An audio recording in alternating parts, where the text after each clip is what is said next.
আল কারিম পাঠাগার কর্তৃক আয়োজিত তাফসীরুল কোরআন মাহফিল ও হালকায়ে জিকির আজ 1 জানুয়ারি 2017। লাকাদ কানা লাকুম ফি রাসূলিল্লাহি উসওয়াতুন হাসানাহ, তোমাদের জন্য রয়েছে রাহমাতুল লিল আলামিনের ভেতরে উত্তম আদর্শ। এই আয়াত অবতীর্ণ হওয়ার প্রেক্ষাপট খন্দকের একটি যুদ্ধ হয়েছিল, গজওয়ায়ে আহজাব। রাহমাতুল লিল আলামিন গর্ত খনন করেছিলেন যুদ্ধের বিজয়ের একটা কৌশল হিসেবে। পাহাড়িয়া জঙ্গল, পাথরওয়ালা জমিন থেকে পাথর সরিয়ে গর্ত খনন করা বিশাল বড় কষ্টের কাজ। মুনাফিক নামী কিছু নামদারি সাহাবা, মুনাফিক, এরা আসলে ইমানদার না, লেবাস লাগাইছে ইমানের। আপনারা বিভিন্ন মার্কেটে, শপিং মলে যান, গিয়ে দেখেন গ্লাসের ভেতরে একটা মানুষ দাঁড়ানো, শাড়ি পরা আছে না, শার্ট প্যান্ট পরা আসেনি, আসলে এটা মানুষ। এটা কি মূর্তিটা না? ও আল্লাহর গোলাম, এরা মানুষ না। বিভিন্ন ধান ক্ষেত, বিভিন্ন ফসলি জমির মধ্যে দেখবেন লাঠির ভিতরে একটা জামা গায়ে দেয়, উপরে একটা হাড়ি দিয়ে রাখছে, মনে হয় মানুষ। আসলে এটা মানুষ না। উপর দিয়া দেখা যায় মানুষ, উপর দিয়া তারা নাম দেয় আমরা ইমানদার। আল্লাহর আদালতে এরা চূড়ান্ত মুনাফিক, কাফেরের থেকেও খারাপ। মুনাফিকেরা কাফেরের থেকেও জঘন্য পাপী। এই মুনাফিকরা স্বার্থ উদ্ধারের জন্য নবীর পিছনে গিয়ে কথাগুলো নিয়ে তাদের সর্দার, তাদের দলপতিরে জানাইতো। এদিক দিয়েও খায়, ওদিক দিয়েও খায়। এদিক দিয়ে নবীর সামনে প্রশংসা করে, এদিকে আবার নবীর সাথে নামাজ পড়ে খানা খায়। আবার এখান থেকে ভিন্ন মজলিস পাতায় আবার ওদের মুনাফিকের দল গুরুর কাছে গিয়ে নবীজির কিছু গোপন সংবাদ তাদের জানায়। এদের উদ্দেশ্য হলো নিজের স্বার্থ হাসিল আর ইসলামের ক্ষতি। খন্দকের যুদ্ধ যখন হবে, নবী গর্ত খনন করতে গেলে কিছু মুনাফিকেরা ওজর পেশ করার জন্য নবীর সামনে হাজির। এই কষ্টের কাজ করা যাবে না, কিন্তু এটা তো বলা যায় না। অজুহাত পেশ করলো, ও পয়গম্বর, বাড়িতে আমার বিবি একা, পাহারা দেওয়ার কেউ নাই। মিথ্যা কথা। কেউ বলে আমার ছেলে, আমার বাজার করার কেউ নাই। কেউ বলে আমার ঘরে অসুস্থ কেউ নাই। এভাবে অজুহাত যখন পেশ করা লাগলে, আমার মায়ার নবী, রহমতের নবী, দিলটা বড় নরম। ওজর পেশ করা মাত্র নবী তাদের রুখসত দিতে চাচ্ছেন। আল্লাহ জিবরাইল আমিনের পাঠায় বলে, নবী এখনই নবীর কাছে গিয়ে সালাম জানায় দাও। এরা আসলে কোনো অজুহাত পেশ করে না। এরা এই মহব্বতের কাজ করতে তারা অস্বীকৃতি, কষ্টের কারণে এরা কেউ আসলে সত্যবাদী না। এরা চূড়ান্ত মিথ্যাবাদী, মুনাফিকের দল। আর জিবরাইল আমিন আল্লাহর পক্ষ থেকে আয়াত নাজিল করে বললেন, লাকাদ কানা লাকুম ফি রাসূলিল্লাহি উসওয়াতুন হাসানাহ, নবীজির মধ্যে তোমাদের জন্য রয়েছে উত্তম আদর্শ। তাদের জন্য ছিল উত্তম আদর্শ। তোমাদের জন্য মানি মুমিন, তাদের জন্য মানি মুনাফিক। ও মুনাফিকের দল, তোমাদের জন্য নবীজির মধ্যে উত্তম আদর্শ ছিল, গ্রহণ করো নাই। মুমিন তোমাদের জন্য এখনো আছে, তাড়াতাড়ি গ্রহণ করে নাও। মা আতাকুমুর রাসূলু ফাখুযুহু, নাহাকুম আনহু ফান্তাহু। উত্তম আদর্শের অধিকারী আমার নবী। সারা দুনিয়ার ভেতরে আদর্শের স্লোগান তো কম হলো না, কিন্তু আজও পর্যন্ত কোন আদর্শে মানুষের শান্তির মুখ দেখাতে পারে নাই। আল্লাহর কসম, এই জমিনের মধ্যে যদি শান্তি দিতে হয়, মোবাইলওয়ালা মোবাইল বানাইছে, মোবাইল বানানেওয়ালা একটা ক্যাটালগ দিয়ে দিছে। এখন যদি কেউ মাস্তানি করে বলে আমি আমার টাকা দিয়ে মোবাইল কিনলাম, আমার মনের মতো মোবাইলটা চালাবো, মোবাইলের বানানেওয়ালা এর কোন থিওরি আমি অবলোকন করব না, মানব না। ওই বান্দা মোবাইল চালাতে পারবে না, এক পর্যায়ে মোবাইল ধ্বংস। আল্লাহ না করুন বান্দাও নিজে ধ্বংস হতে পারে। আল্লাহ রাব্বুল আলামিন বলেন, এ জমিন আমার, আসমান আমার, সূর্য আমার, এ জমিন আমি বানিয়েছি তোমাদের জন্য, মানুষ তোমাদেরকেও বানিয়েছি আমি আল্লাহ। তোমাদের ভেতরে কথা বলার শক্তি দান করেছি আমি আল্লাহ। অতএব আমি আল্লাহ তোরে বানাবার পরে দুনিয়ায় চলার জন্য কি পদ্ধতি হলে তোর চলা সহজ, আমি আল্লাহ রাব্বুল আলামিন থিওরি দিয়ে দিলাম। মানুষ বানাইছি আমি, থিওরি দিবে আর একজন, এমনটা হতে পারে না। ও মুমিন, গাড়িওয়ালা গাড়ি বানায় বলেছে গাড়ি রাস্তায় না চালায়া পানিতে চালাও। না না, গাড়িওয়ালা বলে এ গাড়িটা তুমি রাস্তায় চালাইবা। কেউ যদি বলে না আমি পানির মধ্যে চালাবো, জীবন যাবে, গাড়িও যাবে। আল্লাহ বলেন, ও গোলাম, তোমাদের আমি আল্লাহ বানাবার পরে কিভাবে তোমার জিন্দেগিটা সুন্দরভাবে পরিচালনা করবা, এই থিওরিটা আমি আল্লাহ দিয়ে দিলাম। তুমি চেষ্টা করবা, জীবনেও তোমার সফলতা আসবে না। ওরে নবীর উম্মত, আল্লাহ রাব্বুল আলামিন জিন্দেগিটাকে সুন্দরভাবে পরিচালনার জন্য মোবাইলওয়ালা যেমন ক্যাটালগ দিল, আবার এর অভিজ্ঞ কিছু মিস্ত্রিও দাঁড় করায় দিল। মানুষ পরিচালনার জন্য আল্লাহ তাআলা থিওরিক্যাল পদ্ধতি দিলেন, কিতাব আল্লাহ, আল্লাহর কিতাব কোরআন। আর প্র্যাকটিক্যাল পদ্ধতিতে চালাবার জন্য আমার মায়ার নবীর মাধ্যমে আদর্শ দিয়ে দিলেন। আল্লাহ বলেন নামাজ আদায় করো, এটা আমি আল্লাহর একটা থিওরিক্যাল পদ্ধতি। কেমনে করবা? প্র্যাকটিক্যাল ভাবে আমার নবী পড়ায় পড়ায় দেখাইছেন, সাহাবায়ে কেরাম দেখে দেখে আমল করেছেন। পোশাকটা কেমনে পরবা, টুপিটা কেমনে দিবা, কিভাবে সংসার চালাইবা, আমি নবী চালায় দেখাইলাম, এইভাবে চালাও। কিভাবে বাথরুমে যাইবা, আমি নবী গিয়ে দেখাইলাম, এইভাবে করো। আল্লাহর নবীর মাধ্যমে আল্লাহ সব দেখাইলেন।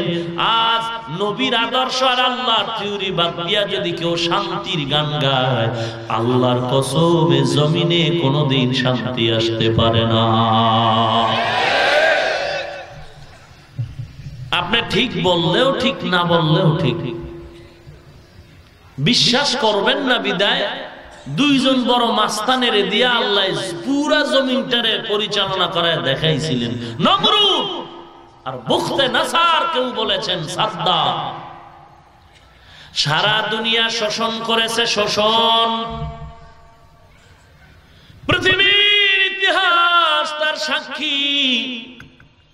কতটুকু শান্তি দিতে পেরেছে ইতিহাস তালাশ করো। আবার দুইজন মুসলমানেরও দিয়ে আল্লাহ গোটা জমিনটারে পরিচালনা করালেন, সুলাইমান পয়গম্বর আর বাদশা যুলকারনাইন। আল্লাহ দেখায় দিলেন, ও বান্দা, শাসকের দ্বারা কি হয় আর শোষকের দ্বারা কি হয়। শোষকের দ্বারা হবে শোষণ, শাসকের দ্বারা হবে শাসন। শাসক হয় ইনসাফের মাধ্যমে, আর শোষক হয় জুলুম অত্যাচারের মাধ্যমে। আল্লাহ রাব্বুল আলামিন দেখাইলেন, ও বান্দা, আমি আল্লাহর জমিনটারে পরিচালনা করার জন্য আমার আল্লাহর বানানো থিওরি ছাড়া কোনোটাই চলবে না। ও মুমিন, আল্লাহ রাব্বুল আলামিন এই কথাটা কেন সহজে বুঝেন না? মাইকওয়ালা মেশিন লাগাইলো। আরে ভাই, আমি যেই মাইকে কথা বলি এটা তো বোঝা যায় না, কথাটার আওয়াজ বের হয় হরেন থেকে। কয় তাহলে এটি বাদ দে বেটা, ওটা থতমায় লাগা। ডাইরেক্ট কই, ইনডাইরেক্ট এত পেঁচ গোছ দিয়া এত আওয়াজ দেওয়ার দরকার কি? ওটারে আমার মুখের ভিতরে ঢুকা হবে?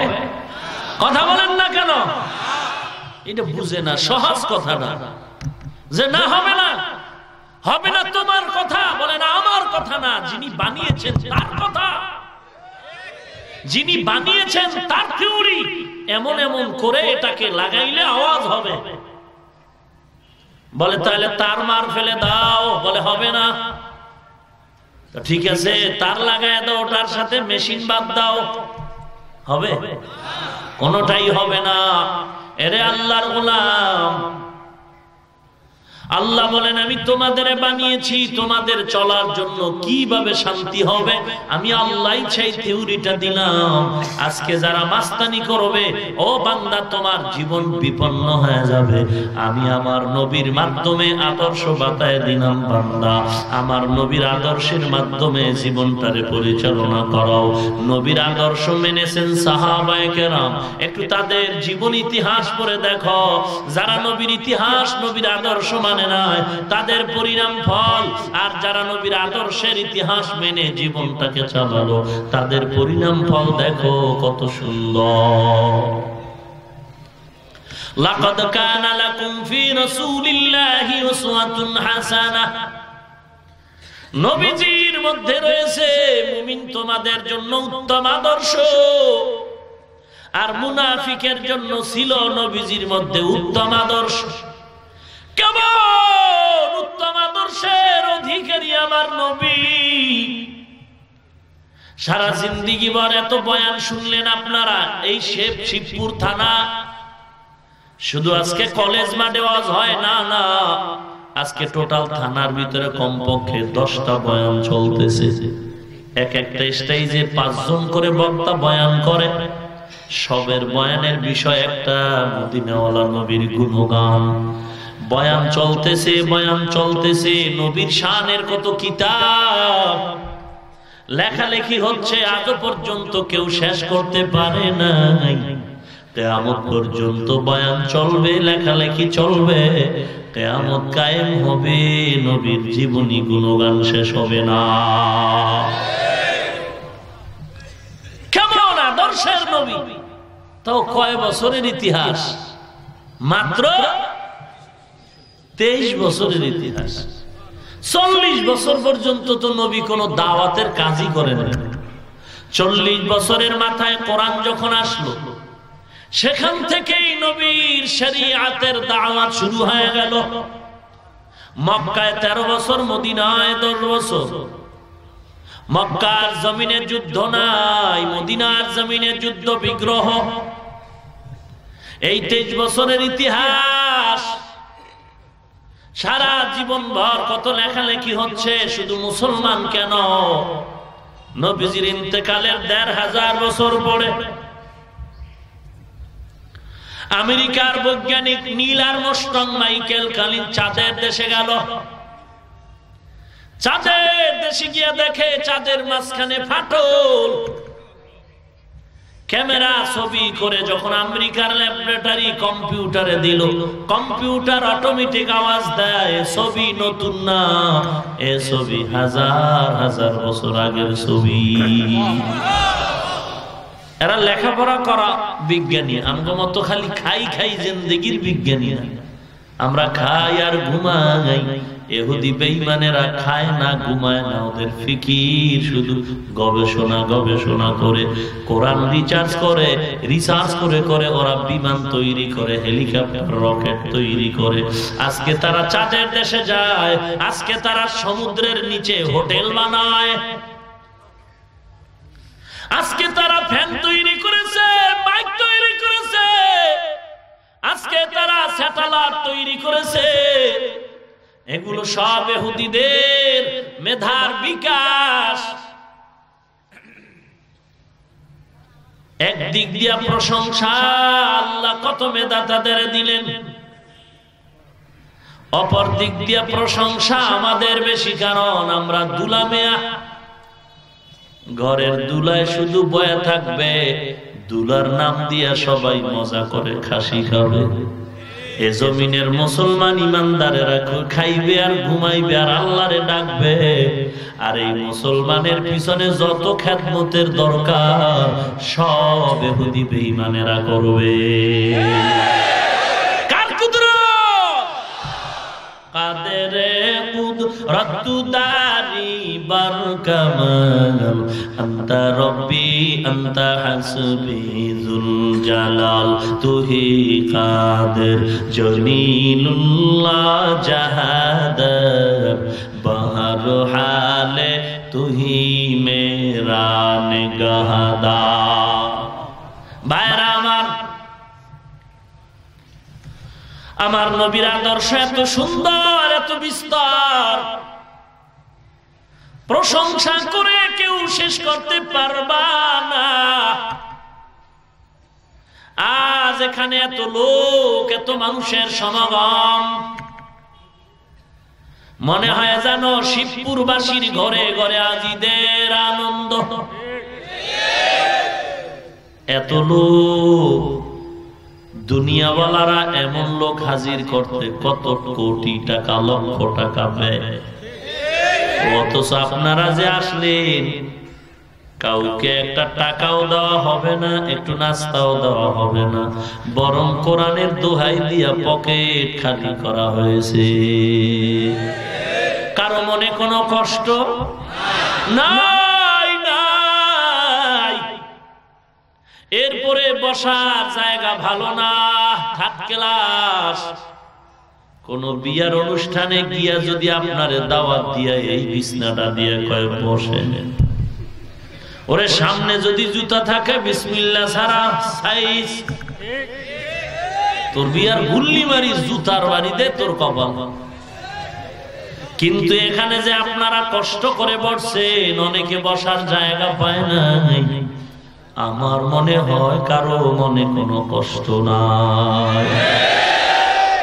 কেন আসছেন আপনারা? টাকার জন্য নয়, খানার জন্য নয়, আমার চেহারা দেখার জন্য নয়, একমাত্র আল্লাহর কোরআন, আমার মাথায় নবীজির আদর্শের টুপি, আমার নবীর আদর্শের দাড়ি, আমার গায়ে নবীর আদর্শের জামা।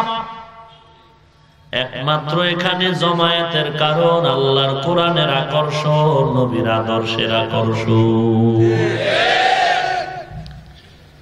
ওরে নবীর উম্মতের দল, খলিফাতুল মুসলিমিন ওমর।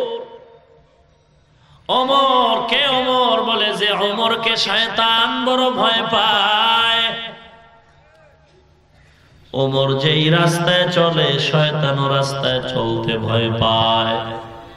ওরে নবীর উম্মতের দল, আল্লাহ রাব্বুল আলামিন সে ওমরকে এমন পুঁজি আল্লাহ দান করেছেন, কোরআন শরীফের 3 জায়গায় আল্লাহ নিজে আয়াত নাজিল করে বলেন, ও নবী,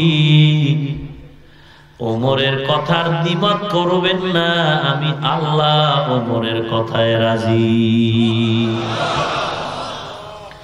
কে সেই ওমর? নবী বলেন, লাউ কানা বাদি নাবিয়্যান লাকানা উমর। আল্লাহ যদি আমার পরে কোন নতুন নবী বানাইতেন, তাহলে আমার পরের নতুন নবী হইতো আমার সাহাবী ওমর। নবীজি ওমরকে সামনে রেখে বলে, ওমর, আমারে তুমি কেমন ভালোবাসো? বলে, আমার ছেলে মেয়ের থেকে ভালোবাসি। নবী বলেন, কামেল মুমিন হও নাই। কেমনে হওয়া যায়? নবী বলেন জীবন থেকেও বেশি মোহাম্মত করতে হবে। হঠাৎ করে ওমর ডাক দিয়ে কয়, ও পয়গম্বর, আমি আল্লাহর জাত ও সিফতের শপথ করে বলি, আমার জীবন থেকেও আমি আপনারে বেশি মহব্বত করি। ওমরের জীবনী পড়ে দেখেন, শুধু কান্নার আওয়াজ, কান্নার আওয়াজ। আজকে নবীর আশিক ভালোবাসার গান গায়, চেহারা দিয়ে তাকাইলে মনে হয় নবীর সাথে বহুদিনের দ্বন্দ্ব। নবী বলেন টুপি পর, আশিক বলে সময় নাই। নবী বলেছে দাড়িটা লম্বা কর, আশিক বলে বিয়ে করার পর। ওরে বাটপা। নবী বলেন পর্দা কর, বলে বুড়া বয়সে করুম এখন না। পরে নবীর আশিক, তুমি আসলে আশিক না, তুমি ধান্দাবাজ, শয়তানের দোসর। ওমর ওমর ওমর কেমন দামি এক ব্যক্তি। একজনে গিয়া কয়, ওমর, নবীজির উত্তম আদর্শের একটু গুণাগুণ আমারে বয়ান করে শোনা। উত্তম আদর্শের অধিকারী আমাদের নবী, একটু তার বিবরণ দেন। ওমর বলে, আমি তো নবীর পুরা জিন্দেগি পাই নাই। তোমরা নবীর আদরের বেলাল বেলাল বেলালের কাছে যাও, দৌড়ো বেলালের কাছে গিয়ে দেখো নবীজির যুদ্ধের সফর সঙ্গী বেলাল। দৌড়া বেলালের কাছে হাজির হয়ে গেল। ও মুয়াজ্জিন, নবীর সাহাবী আদরের বেলাল, নবীজির উত্তম আদর্শের কিছু বয়ান শোনায়া দাও। বেলাল বলে, আমি পারবো না, চলে যাও হযরত আলী রাদিয়াল্লাহু আনহুর দরবারে। কারণ আমি তো আফ্রিকার জঙ্গল থেকে এসে আমি নবীর হাতে কালেমা পড়েছি, আর আলী তো নবীর আদরের চাচাতো ভাই, আবার জামাতা। আলীর কাছে যাও, ইতিহাসের পৃষ্ঠায় একটু ভুল ব্যাখ্যা আছে। বেলাল বলেছে ফাতেমা রাদিয়াল্লাহু আনহার কাছে যাও। ফাতেমার কাছে যাওয়ার পরে বলেছে, ও ভাই তুমি আলীর কাছে যাও।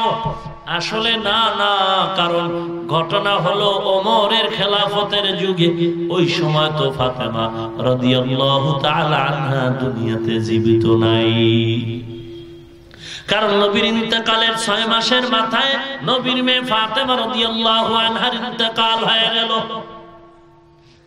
আলীর কাছে চলে গেল। আলী কত জ্ঞানের অধিকারী আলী।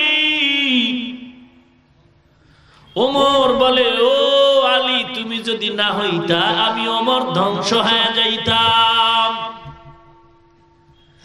গর্ভের মধ্যে একটা নারী বাচ্চা নিয়ে ওমরের আদালতে হাজির হয়ে বলেন, ও খলিফাতুল মুসলিমিন, আমি একটা জিনাকারিনী মহিলা, আমার গর্ভে বাচ্চা, একটু বিচার করে দাও।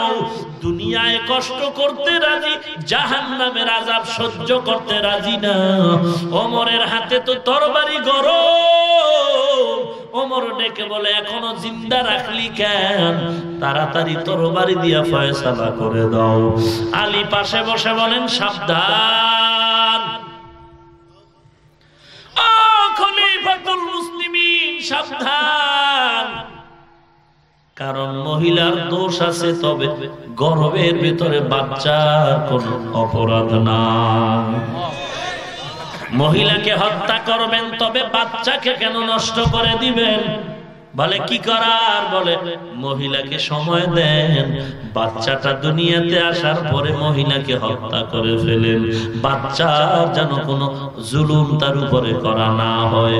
হযরত ওমর ডাক দিয়ে বলে, লাউলা আলিউল্লাহ লাকা ওমর, ওরে আলী, তুমি যদি না হইতা আমি ওমর ধ্বংস হয়ে যাইতাম। কাবার কিনারে একটা পাথর হজরে আসওয়াদ, হাজী সাহেবরা কি কিলাকিলি, যত কিলাকিলি আর ঝগড়া লাগো চুমা না দিয়া হবে না, অথচ ধাক্কা ধাক্কি করা কাবার মতো জায়গায় বসে কত বড় মারাত্মক গুনাহ। পৃথিবীর শ্রেষ্ঠ আদবের জায়গা কাবা মদিনা, সেখানে ধাক্কা ধাক্কি করা কি যে করা করে এটা কেমনে বুঝে? মারা যা, পার তলে পড়লে তোর উঠার কোন উপায় নাই। অথচ রাসূলেরই হাদিস, কাউকে কষ্ট দেওয়া হারাম। কই আমাদের উলামায়ে কিরাম মুরব্বিরা তো পাথরকে চুমা দিয়েছেন, কিন্তু কখনো পারাপারি করেন নাই, কাউকে ধাক্কা দেন নাই। ওরে আল্লাহর গোলাম, ওমর একদিন ওই পাথরটাকে চুমো দিয়ে কয়, ও পাথর, আমি চুমা দিছি কেন জানো? তোর ভিতরে ভালো মন্দ কিছু নাই, আবার মায়ার নবী চুমো দিয়েছেন দেখেছে, এজন্য আমি দিলাম। নবী যদি চুমো না দিতেন আমি ও হজরে আসওয়াদ তোরে চুমো দিতাম না, কারণ তুই ভালো করতে পারো না, কারো উপকার করতে পারো না, ক্ষতি করতে পারো না। আলী ডাক দিয়া বলে, ওমর সাবধান,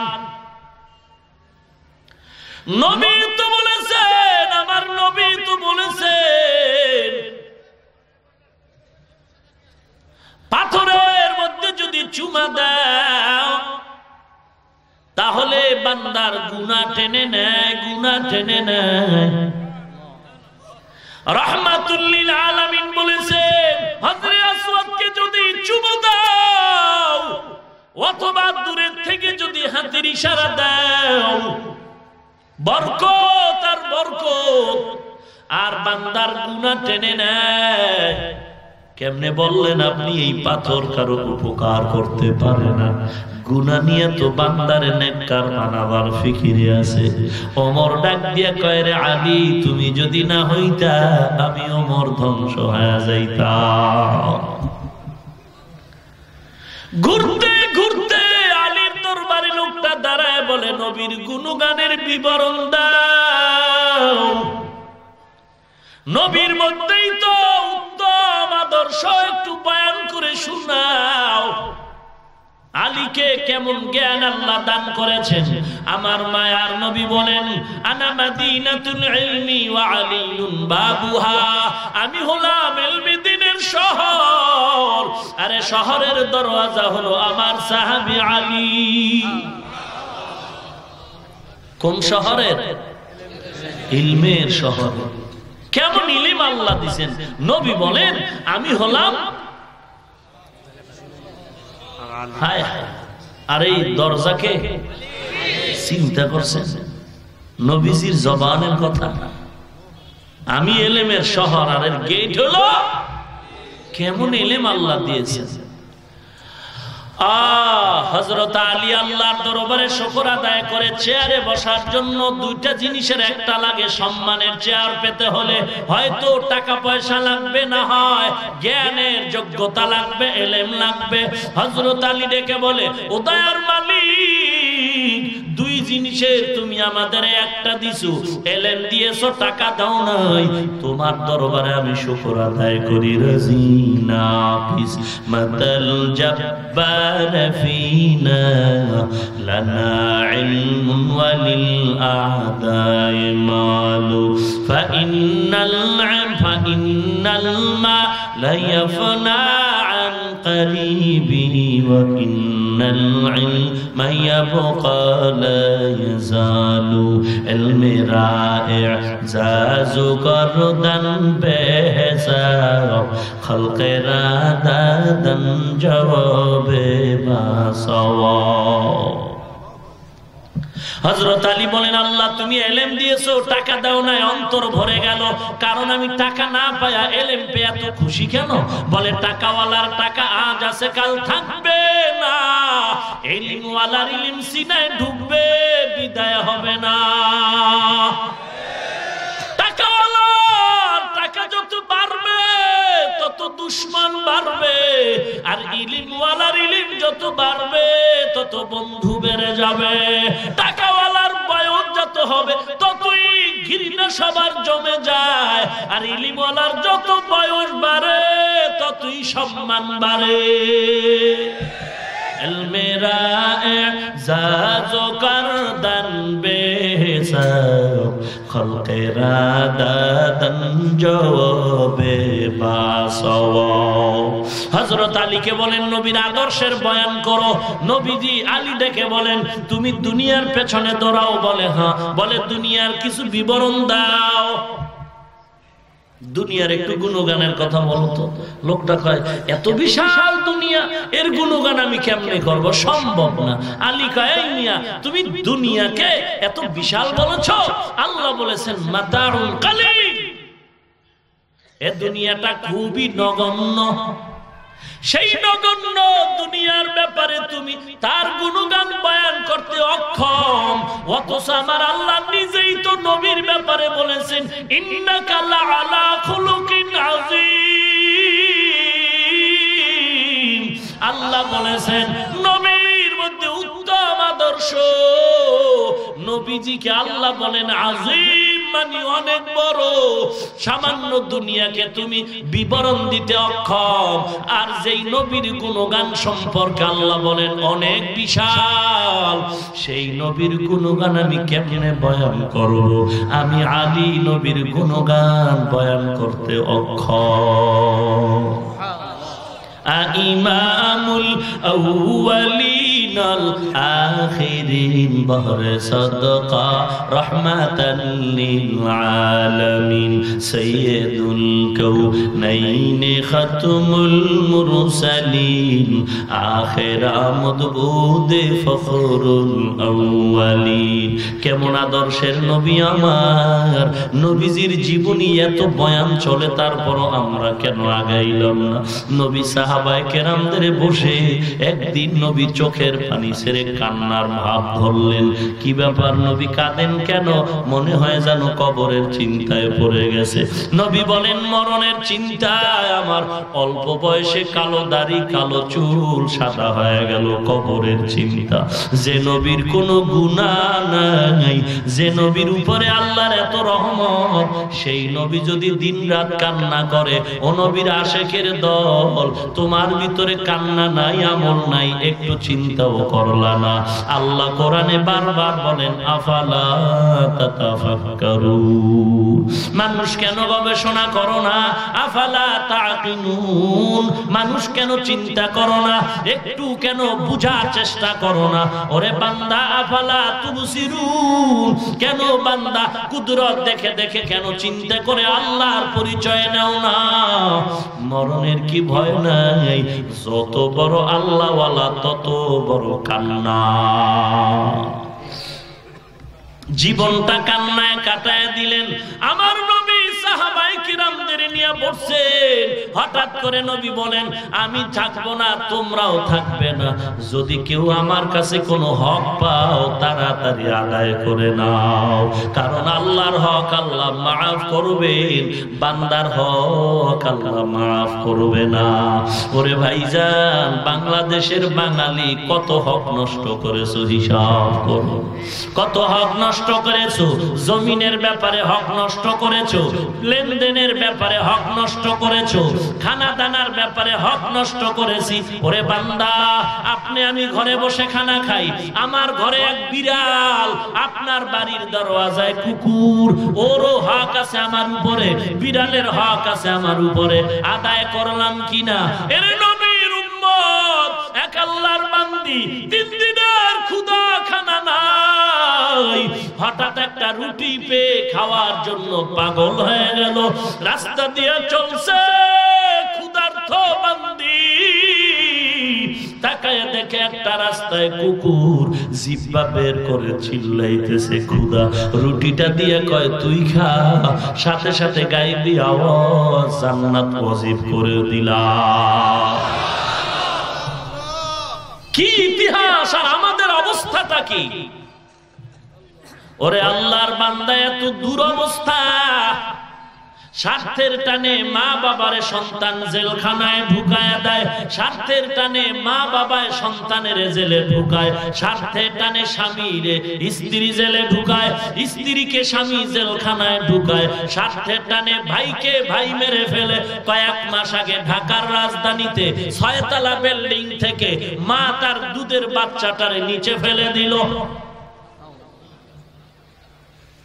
ঐশী নামের দাজ্জাল বন্ধু বান্ধবীদের পাল্লায় পড়ে নেশা খেয়ে মা বাবারে হত্যা করে ফেললো। আসলে আল্লাহর ভয় নাই, কবরের কোনো ফিকির নাই।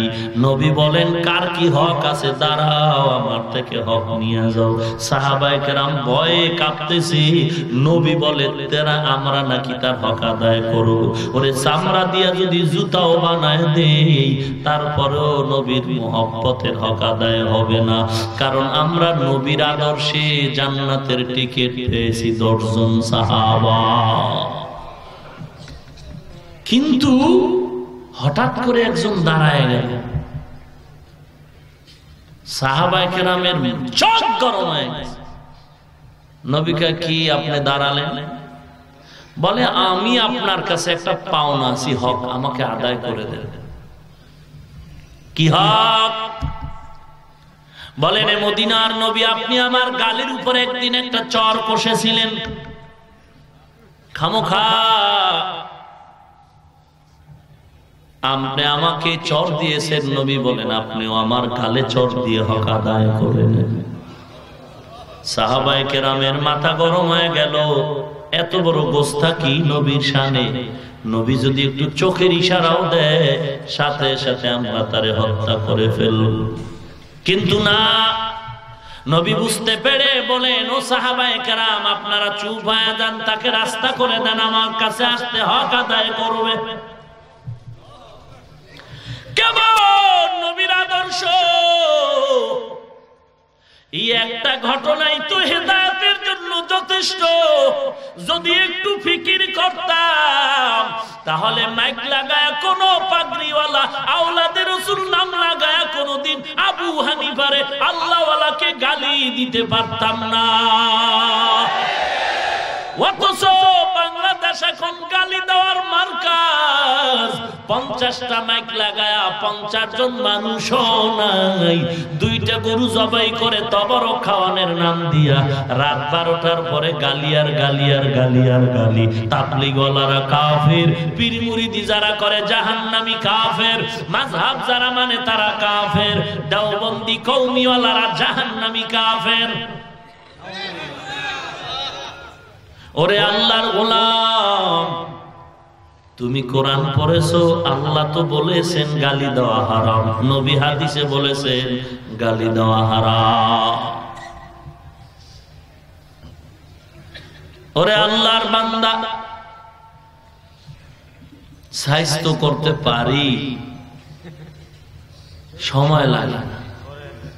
আমরা আহলে হক এই ময়দানে যে দাড়ি নাই টুপি নাই যুবকরা আছে, এগো লাগবে না।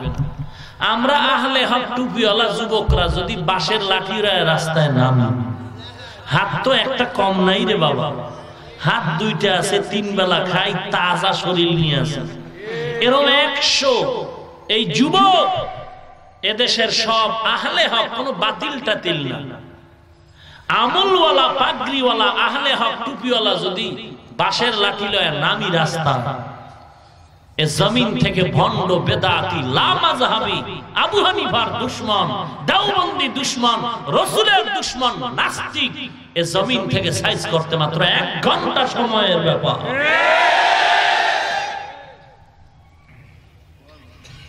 তুমি গালি দাও, গালি আমরা শিখি নাই। এই গালি শিখতে তো আর কোনো মাদ্রাসা লাগে না, লাগে তেমনি মুখস্থ। কেন দেই না? জাহান্নামের ভয়। কোরআন পড়েছি গালি হারাম, হাদিস পড়েছি গালি হারাম। আর আজকে আওলাদে রাসূল সাইনবোর্ড লাগায়াও গালি আর গালি। আল্লাহর কসম, আওলাদে রাসূল যারা হবেন তাদের জিহ্বায় কখনো অশালীন আচরণ আসবে না, আর যাদের জিহ্বায় অশালীন আচরণ আসবে আল্লাহর কসম এরা আওলাদে রাসূল নয়, এরা ভণ্ড।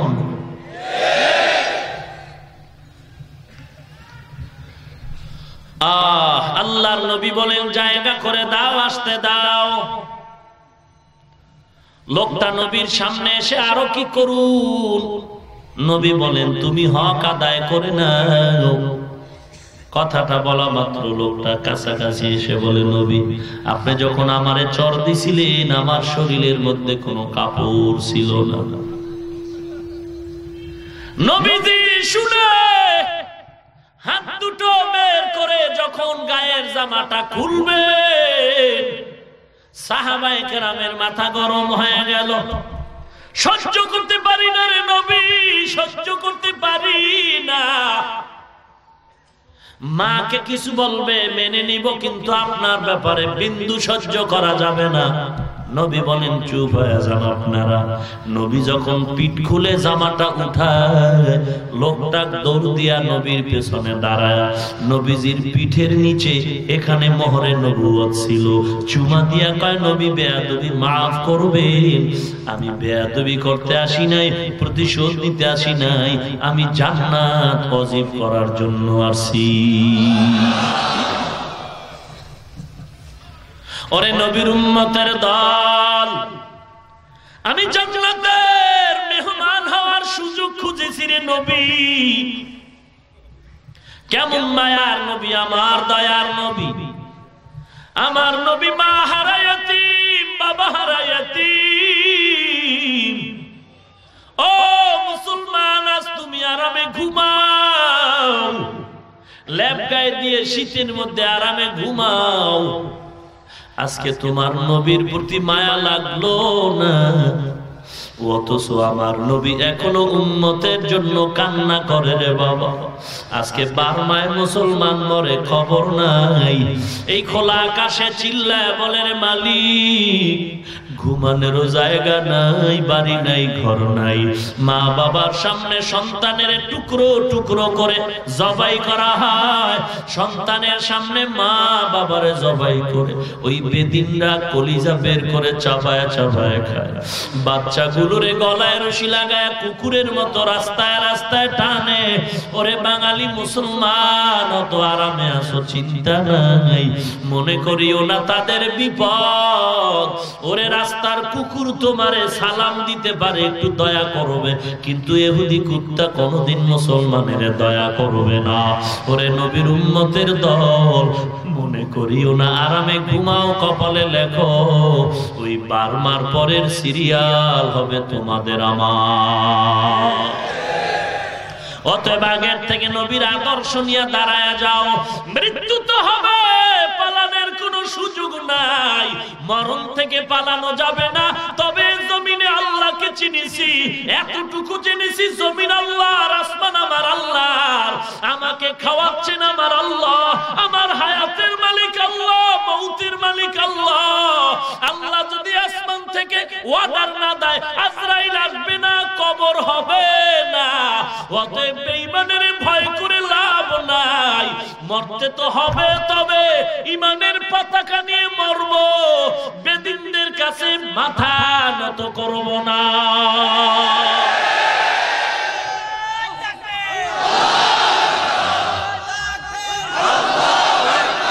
ওরে নবীর উম্মতের দল, কেন এত ভয় পাইতেছো রে মুমিন, কেন এত ভয়?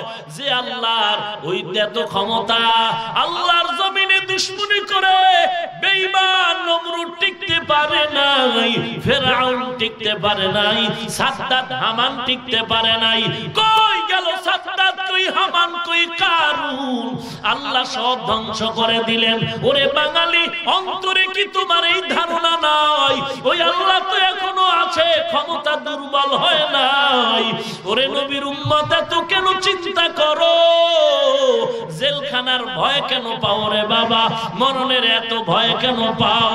ওরে আল্লাহর মুহাব্বত আর ঈমান নিয়া, নবীর সুন্নতের আমল নিয়ে যদি আগায়া যাও, ওরে আগুনের বাগানও যদি দেখো আসলে সেটা আগুন নয়, ঈমানের বলে আগুন হবে মুমিনের ফুলের বাগান।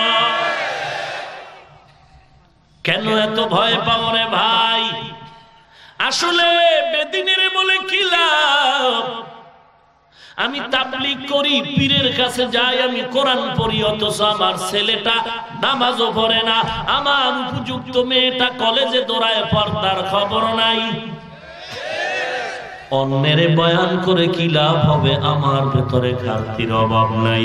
ওরে শিবপুরের মুসলমান, একটু ভালো করে লেখে নাও, আল্লাহ না করুন, আল্লাহ না করুন কিয়ামতের দিন আমি হাফিজুর রহমান যদি আল্লাহ না করুন কোনো বিপদে পড়ে যাই, আপনাদেরকে কোনো জবাব দিতে হবে না। কিন্তু কসম করে বলি, আল্লাহর কসম, আল্লাহর কসম, আল্লাহ যদি মাফ করেন তো ভালো, না হয় আজকে না হাসরের দিন যদি আপনার ছেলে, আপনার মেয়ে, আপনার বিবি সাহেবা যদি জাহান্নামের হ্যান্ডকাপ লেগে যায়, ওরে হাজী সাহেব, ও পাগড়িওয়ালা, ও জিকির করনেওয়ালা, ও তাবলীগওয়ালা, ও মুসলমান, লিখে নাও, তুমি যত আমল করো, তাহাজ্জুদ পড়ো, জিকির করো, কোরআন পড়ো, তোমার ছেলে মেয়ে বিবি যদি আটকায়া যায়, তাদের হিসাব না দিয়া জান্নাতে যাওয়া যাবে না। ওরে নবীর উম্মতের দল, এজন্য আল্লাহওয়ালাদের সাথে বন্ধুত্ব করো। আমার নবীর আদর্শের মতো উত্তম আর আদর্শ নাই। যে নবীর আদর্শ দেখে জঙ্গলার হিংস্র প্রাণী পাগল, ইহুদি হরিণী বাচ্চাওয়ালা মাকে বেঁধে রাখলো গাছের গোড়ায়, গাছের গোড়ায় বেঁধে ইহুদি 3 দিন হলো খবর নাই। ওই পথ দিয়ে আমার মায়ার নবী হেঁটে হেঁটে যাচ্ছে, হরিণী আমার নবীজির চেহারা মোবারকের দিয়ে তাকায় চোখের পানি ছেড়ে দিয়ে মাথা দিয়া নারায় নারায় যেন কি বলে। নবী তো বুঝতে পেরেছেন আল্লাহ সে ক্ষমতা আমার নবীরে দিলেন। ওই হরিণী বলে, ও পয়গম্বর, আপনি হলেন দয়ার নবী, আমার জঙ্গলে 2টা বাচ্চা আছে, ওই বাচ্চাগুলো আমার মা মা কয়া চিল্লায়, ক্ষুধার তাড়না, দুগ্ধ পায় না, ইহুদি আমাকে শিকার করে বেঁধে রাখছে, একটু যদি আপনি সুযোগ দেন আমি দুধ পান করায় আবার জায়গায় হাজির হয়ে যাব। মায়ার নবী চিন্তায় পড়ে গেলেন, আমি নবী হয়ে ইহুদির ঘরে কেমনে যাই? আল্লাহ জানায় দেয়, নবী আপনি যান, আপনার ইহুদির ঘরে যাওয়াটা হবে ইহুদির হেদায়েতের কারণ। আল্লামা জালালউদ্দিন রুমি রাহমাতুল্লাহ আলাইহি মাআরিফে মাসনবীর মধ্যে ঘটনা লিখেছেন, পয়গম্বর ইহুদির ঘরে হাজির হয়ে গেল। ও ইহুদি ভাই, ওই গাছের গোড়ায় হরিণী বেঁধে রাখছে কে? বলে আমি। একটু ছেড়ে দাও। কে তুমি? বলে আমি আব্দুল্লাহর সন্তান মুহাম্মদ সাল্লাল্লাহু আলাইহি ওয়াসাল্লাম। তুমি আমার ঘরে আসছো, তোমার এত বদনাম, বলো তুমি কি বলতে চাও? বলে হরিণীটারে বেঁধে রাখছেন। বলে হ্যাঁ, জঙ্গলায় বাচ্চা আছে, কান্না করে, দুগ্ধ পান করবে, একটু ছেড়ে দেন। বলে না, হবে না। বলে ছেড়ে দিলে আর পাবো না। বলে আমি নবী জিম্মা নিব, হরিণীটা আমার হাতে দিয়ে দিবেন, আমি জিম্মা নিয়ে ছেড়ে দিব। জান, ওই হরিণীটা সময় মতো যদি গাছের গোড়ায় হাজির না হয়, তুমি যেই ছুরিটা হরিণের গলায় লাগাইতা, ওই ছুরিটা তুমি আমার গলায় লাগাই দিও। ইহুদি বলে, মুহাম্মদের মারার জন্য কত কৌশল করলাম, পারলাম না, নিজে নিজে মরার পথ বেছে নিল, এটা সারা যায় না, চলো। গাছের কিনারায় গিয়ে হরিণী রশিটা ছেড়ে নবীর হাতে দেয়, আর ছুরি নিয়ে ইহুদি দাঁড়াইছে, একটু যদি দেরি হয় তাহলে এই ছুরি হরিণীর গলায় যাবে না, আখেরি নবীর গলায় যাবে। নবী হরিণীটার রশিটা ছেড়ে বলে, হরিণী করে যা, সময় যেন বেশি না হয়, যদি দেরি করো ইহুদির ছুরি তোর গলায় নাকি আমার গলায় যাবে। ইহুদি দৌড়াইতেছে জঙ্গলায়, জঙ্গলের মধ্যে দৌড়ায় চিল্লায়, ও সন্তান তোরা কই আয়। এ কথা বলা মাত্র সন্তান মায়ের আওয়াজ পেয়ে দৌড়ায় বলে, মা এই 3 দিন পেলাম না, আজ তুমি কোথা থেকে এমন ভাবে হাজির হয়েছো? হরিণী চোখের পানি ছেড়ে বলে, রে সন্তান, রহমাতুল লিল আলামিন ওই পথ দিয়া যাচ্ছিল, আমি একটু আবদার করেছি। মায়ার নবী আল্লাহ তার সিনার মধ্যে এত দয়া দিয়েছে, আমার প্রতি দয়া করেছে, তবে সময় নাই, টাইম বেঁধে দিয়েছে, যদি দেরি করি সেই মায়ার নবীর উপরে ছুরি চলে যাবে। বাচ্চা দুটো বলে, মা আমরা 3 দিনের ক্ষুধা লাগে, আরো খাবো না, তবে মায়ার নবীরে না দেখে আমরা দুধে মুখ লাগাবো না। ও মা, মায়ার নবীর না দেখে উলানে মুখ লাগাবো না রে মা। যেই নবী এত দয়া করেছে ওই নবীর একটু দেখতে চাই। মা ডেকে বলে, রে বাচ্চা দেরি না করে তো দৌড় দাও। হরিণীটাও দৌড়ায়, বাচ্চাগুলো পেছনে পেছনে দৌড়ায়, মায়ার নবীর সামনে আইসা হাজির হয়। মাথা নত করে সবাই সালাম জানায় দিল, আর মাথা নাড়ায় নাড়ায় যেন কি কয়।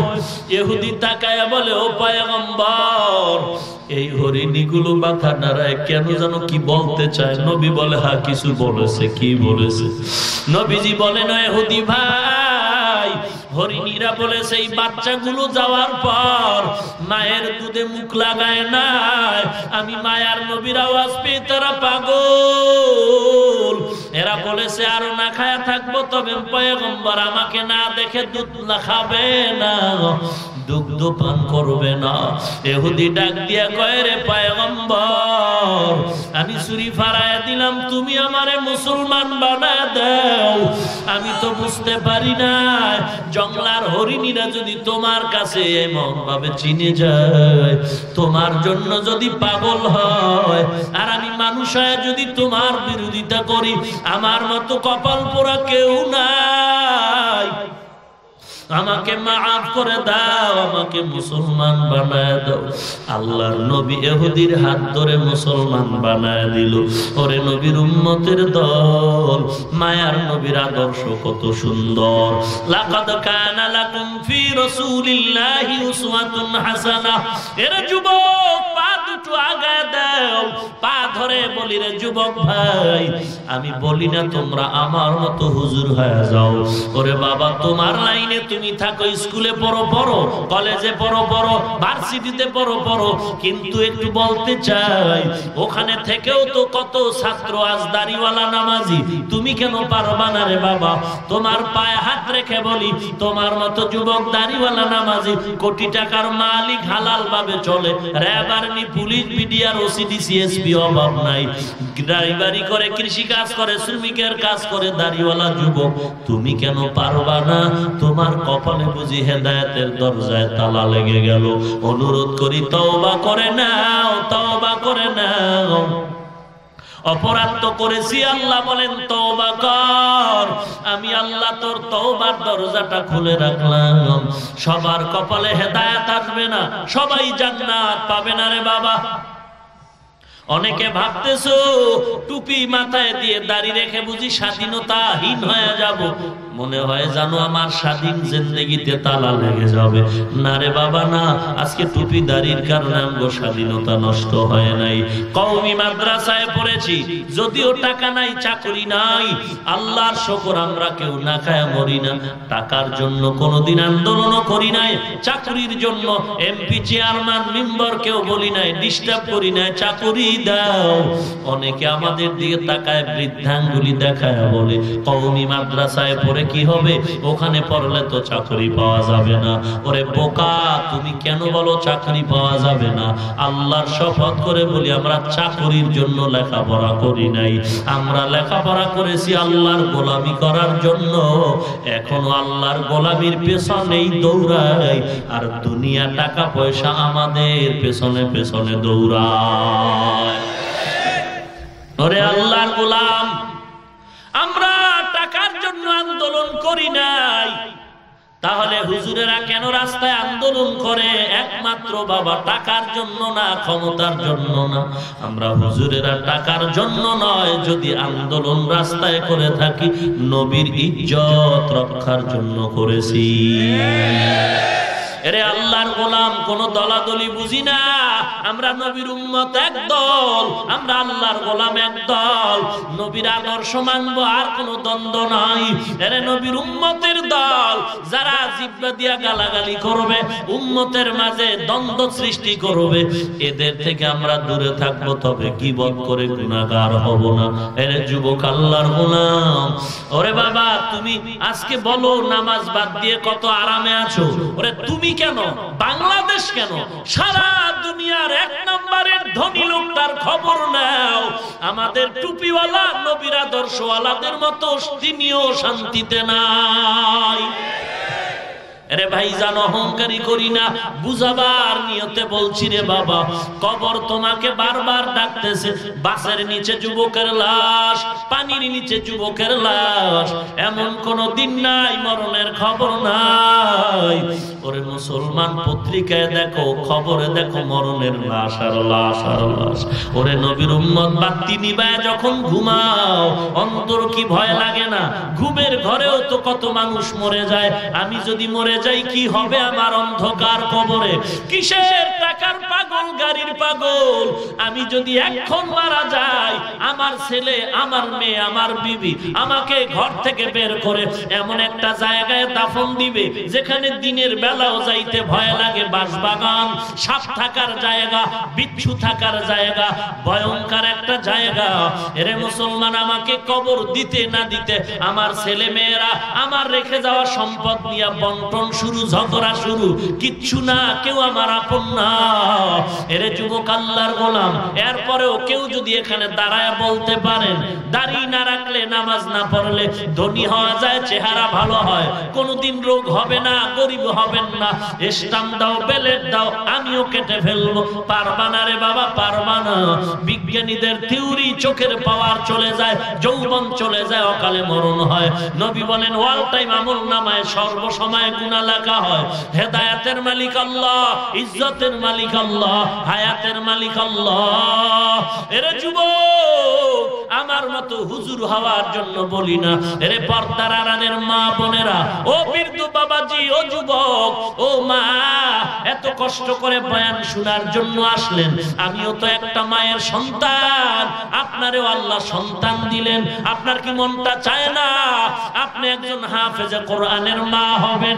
আমি হাফিজুর রহমানের মাও মা, আপনিও মা, আমার বাবাও বাবা, আপনারাও সন্তানের বাবা। আমার অন্তর ভরে পায়ে হাত রেখে বিনয়ের সাথে বলছি, কোরআন পড়ে ঠগি নাই, ঠগি নাই। টাকা খাওয়ায় না, চাকরি খাওয়ায় না। আজকে কোরআনের কারণে এত সম্মান, বুঝাবার কোনো ভাষা নাই রে বাবা। অশান্তি তো নাই। আল্লাহর ওয়াস্তে অনুরোধ করি, কোরআনটারে সহি করে পড়ো রে যুবক। ঘরের সন্তানটারে হাফেজ বানাও। ও যুবক, তুমি নিজেও কোরআন পড়ো। আল্লাহ ওয়ালাদের সাথে বন্ধুত্ব তৈরি করে নিজের আমলটাকে সুন্দর করে নাও। মরণের চিন্তা করে খাঁটি মনে এখনই তওবা করে যাও। কোন দিন আর মরণ হবে জানা নাই। এ বয়ানটাও জীবনের শেষ। কাফনের কাপড় জানি কোথায় রেডি হয়ে যেতে পারে। ফজরের আজানের পরে এমন কোন দিন নাই মসজিদে ইন্না লিল্লাহর আওয়াজ নাই। অনুরোধ করে বলি রে যুবক, অনুরোধ করে বলছি, আজ তোমার মতো যুবক দাড়িওয়ালা নামাজি ব্যবসা করে, চাকরি করে, অভাব নাই। তুমিও ওয়াদা করো, নিয়ত পাক্কা করো, জীবনে গুনাহ করব না, খাঁটি মনে তওবা করো, দাড়ি কাটবো না, নামাজ ছাড়বো না, পর্দার খেলাফ চলবো না, কোরআনটারে পড়বো শুদ্ধভাবে, আল্লাহ ওয়ালাদের সাথে সম্পর্ক রাখবো। পাক্কা নিয়ত যদি হয়, মুনাফিকি যদি অন্তরে না থাকে, খাঁটি নিয়তে দুটো হাত আমার আল্লাহকে দেখায় দাও। নারায়ে তাকবীর। আয় আল্লাহ, আপনি সবার হাতগুলো কবুল করে নেন। দাড়িওয়ালা নামাজি, পাঁচ ওয়াক্ত নবীর আশিক বানায় দেন। কামাই রুজি, ব্যবসা চাকরিতে বরকত বাড়ায় দেন। আল্লাহ, গুনাহের প্রতি ঘৃণা জমায় দেন। বেশি বেশি নেক আমল করার তৌফিক দান করেন। আয় আল্লাহ, আমাদের তওবা কবুল করে নেন। আয় আল্লাহ, আমাদের অন্তরে আখিরাতের মোহাব্বত ঢুকায় দেন। দুনিয়ার মুসিবত থেকে কুদরতি হাতে হেফাজত করেন, বলেন আমিন। আলহামদুলিল্লাহি রাব্বিল আলামিন, ওয়াসসালাতু ওয়াসসালামু আলা সাইয়্যিদিল আমবিয়াই ওয়াল মুরসালিন ওয়া আলা আলিহি ওয়া আসহাবিহি আজমাইন। ইয়া আরহামার রাহিমিন, ইয়া আরহামার রাহিমিন, ইয়া আরহামার রাহিমিন। اللهم اجعلني في عيني صغيرا وفي أعين الناس كبيرا، اللهم اكفيناهم بما شئت، اللهم إنا نجعلك في نحورهم ونعوذ بك من شرورهم، اللهم اجعلني من المستجابين للدعوات، رب ارحمهما كما ربياني صغيرا، رب ارحمهما كما ربياني صغيرا। बता हमको तेरे राह की तरफ है, तेरे राह पर चला हमको खुदाया।